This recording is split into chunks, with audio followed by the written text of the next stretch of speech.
Bonsoir à tous frères et sœurs, j'espère que vous allez bien, que vous avez passé une excellente journée. Le thème d'aujourd'hui est « Un chrétien ne peut pas s'ennuyer ». Pour cela, nous allons aller à l'évangile de Matthieu, au chapitre 4, verset 23. La parole de Dieu nous dit « Jésus parcourait toute la Galilée, il enseignait dans les synagogues, proclamait la bonne nouvelle du royaume et guérissait toute maladie et toute infirmité parmi le peuple. Sa réputation gagna toute la Syrie et on lui amenait tous ceux qui souffraient de maladies et de douleurs de divers genres, des démoniaques, des épileptiques, des paralysés, et il guérissait. De grandes foules le suivirent, venus de la Galilée, de la Décapole, de Jérusalem, de la Judée et de l'autre côté du Jourdain. Amen. Frères et sœurs, je trouve qu'il est inadmissible, c'est impossible, c'est incompréhensible qu'un chrétien, qu'une chrétienne galère. Je sais pas comment un chrétien peut galérer. Il y a tellement de choses à faire, frères et sœurs. Il y a tellement de choses à faire. Même si tu as du temps libre, tu es chez toi, tu es dehors, il y a trop de choses à faire. Regarde, mais imagine-toi simplement que tu n'es sur terre que pour un laps de temps. 80 ans, 90 ans et encore je suis gentil. Dis-toi que durant ces 80 ans, ces 90 ans, tu dois sauver un maximum d'âmes possible. Déjà que c'est pas assez 80 ans pour sauver des millions d'âmes. Tu pourras pas sauver des millions d'âmes en 80 ans. Mais déjà, essaye de sauver le plus d'âmes possible. Essaye durant ces 80 ans de guérir le plus de malades. De chasser le plus de démons au nom de Jésus. D'aider le plus de pauvres. De donner à manger au plus de SDF. D'aller visiter le plus de malades possible. De visiter le plus de prisonniers, de visiter le plus de personnes âgées, de lire le plus la Bible, de prier le plus. Quand tu es chez toi et tu n'as rien à faire, qu'est-ce que tu fais? De un, tu peux t'instruire, tu peux alimenter, tu peux apprendre à connaître ton Seigneur. Passe du temps dans l'intimité. Tu sais, Dieu il est triste quand il voit que dès que tu as du temps libre, au lieu de l'appeler lui, tu appelles ton copain, tu appelles ta copine, tu appelles des amis. Et tu passes 1 heure comme ça facilement. Alors que cette heure-là, tu aurais pu passer à prier ton Père éternel qui est dans les cieux. Il veut te connaître. Il veut que tu le connaisses. Laisse-moi te dire que tu peux connaître la Bible par cœur sans connaître Dieu. Dieu, il voudrait ton temps. Il veut devenir ta priorité. Et au cas où tu ne le saurais pas, Dieu est un Dieu jaloux. Dieu veut pas la deuxième place dans ton cœur, après ton fiancé, après ta fiancée, après ton mari, ta femme, tes enfants. Dieu veut la première place. Dès que tu te réveilles, avant de penser à ton mari, pense à ton Créateur.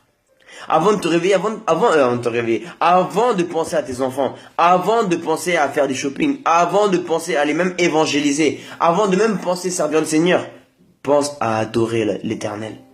Allez pas dans la chambre haute tous les matins. Fixe-toi une discipline. Tous les matins, fixe-toi une discipline. Je ne sortirai pas de la maison sans être allé au lieu très saint.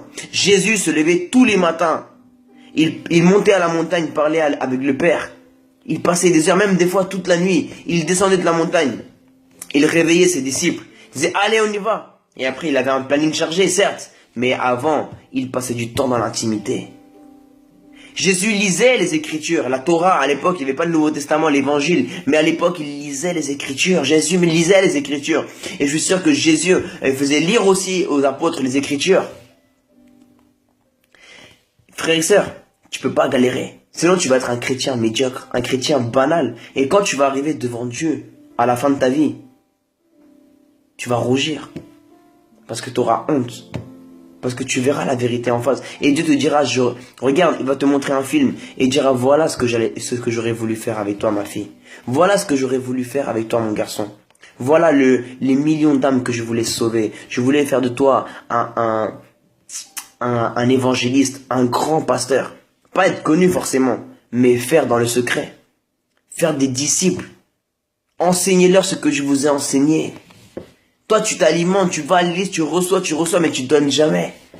On est devenus égoïstes, frères et sœurs. On est devenus des gros lards spirituels. Voilà ce qu'on est, des gros lards spirituels. Tu manges, tu te goinfres. Excuse-moi du mot, mais tu te goinfres. Spirituellement, mais tu donnes rien. En fait, t'es un crevard. T'es une crevarde. T'es une égoïste et t'es un égoïste. Tu penses qu'à toi. On pense qu'à nous. On est des égoïstes, voilà ce qu'on est. On est des crevards, on pense qu'à nous. Quand tu es dans la rue, tu te dis, parle à cette personne-là, non, t'es fait l'égoïste. Toi, t'es un crevard, t'as la vie éternelle que pour toi, tu veux pas la donner. Voilà pourquoi Jésus, il est en toi. Jésus, c'est un bijou, c'est la pierre précieuse. Mais toi, tu gardes cette pierre précieuse que pour toi. Comme si tu allais la perdre.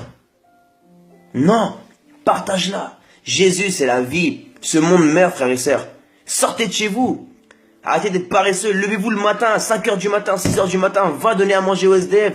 Dès le matin, petit déjeuner, petit café.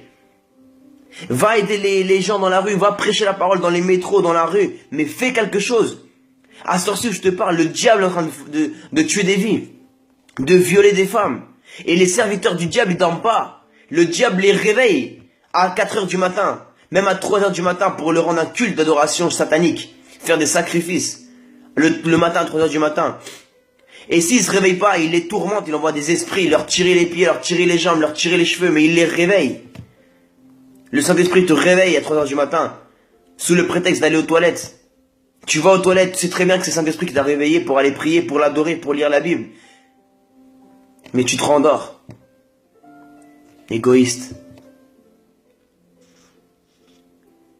Comment dis-tu que tu galères? T'envoies des textos à tes amis, je galère, tu fais quoi? Va prêcher la parole, va témoigner. Va acheter des évangiles avec 10 euros au lieu de t'acheter 2 grecs. Va t'acheter 100 évangiles à 10 centimes. Tu les tamponnes, tu les distribues dans la rue. Avec un grand sourire, même pas besoin de parler.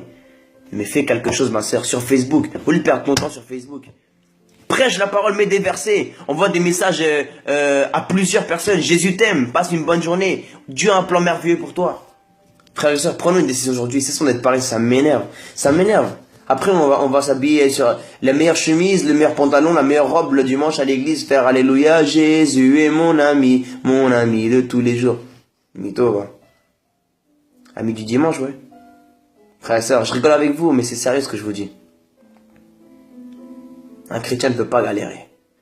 Alors aujourd'hui, ce soir même, au lieu d'aller en soirée perdre ton temps, au lieu d'aller boire un mojito, un verre, dis, ce soir je sors pas, désolé. Je passe la nuit je vais pendant un temps avec mon père. Tu dis ton père, c'est tout. Ils ont pas à savoir quel père. Tu dis, je vais travailler avec mon père. Mais tu parles de ton père éternel. Et tu vas prier ce soir. Tu vas lire la Bible, tu vas regarder un film chrétien. Le film de Noé, le film d'Abraham, de Moïse. Tu vas t'alimenter spirituellement. Tu vas évangéliser par internet ou tu vas faire un tour ce soir pour aller donner à manger des SDF. Amen.